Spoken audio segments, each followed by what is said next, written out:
Hi viewers, welcome back to SSK channel. இன்றைக்கி வந்து நம்ம முட்டைக்கோஸ் காளான் செய்ய போகிறோம். அந்த முட்டைக்கோஸை வச்சு காளான் இல்லாமல் காளான் செய்ய போகிறோம். அது எப்படின்னு பார்க்கலாம் நம்ம வீடியோவில். இப்போ அதுக்கு தேவையானது 1/4 கிலோ முட்டைக்கோஸு நல்லா பொடியாக நறுக்கி எடுத்திருக்கேன். அது கூடவே 1 கப் கோதுமை மாவு போட்டுக்கலாம். 1/2 கப் கார்ன்ஃப்ளவர் மாவு போட்டுக்கலாம்.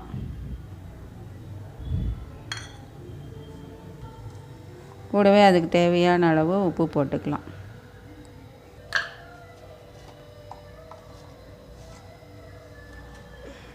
மிளகாய்த்தூள் அதுக்கு தேவையான அளவு கலக்கி விட்டுக்கிட்டு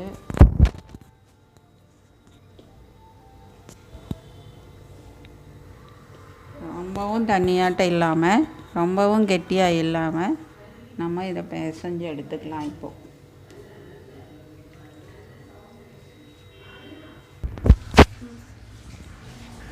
இப்போ ஒரு சின்ன கடாயை வச்சு எண்ணெய் ஊற்றிக்கலாம்.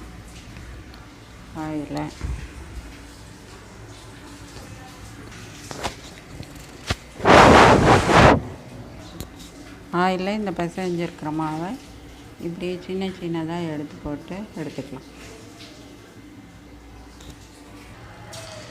இப்படி சின்ன சின்னதாக போடணும், அப்போ தான் காளான் மாதிரி வரும்.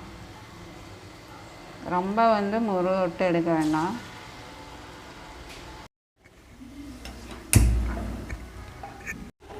அடுப்பு ஆன் பண்ணியாச்சு. இப்போ கடாய் ஒன்று வச்சுக்கலாம்.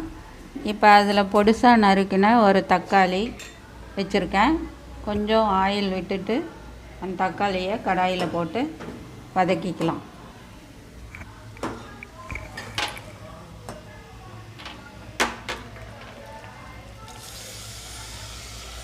கூடவே சிக்கன் மசாலா போட்டுக்கலாம்.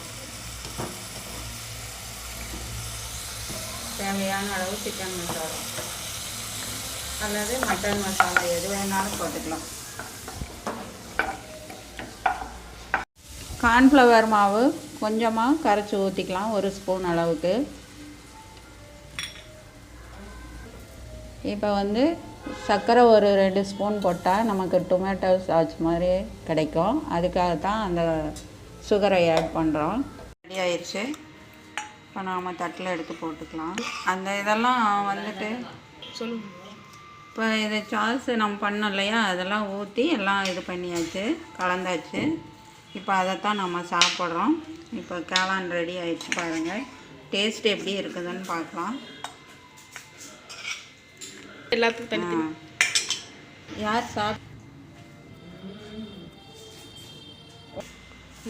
இப்போ வெங்காயம், கொத்தமல்லி எல்லாம் போட்டுக்கலாம். கேரட்டு எல்லாமே போட்டுக்கலாம்.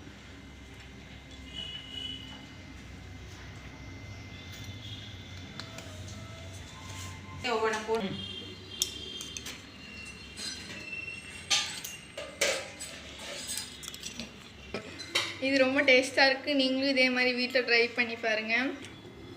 இந்த வீடியோ பிடிச்சிருந்தா லைக் பண்ணுங்கள், சப்ஸ்கிரைப் பண்ணுங்கள். மறக்காமல் இந்த வீடியோவை ஸ்கிப் பண்ணாமல் பாருங்கள்.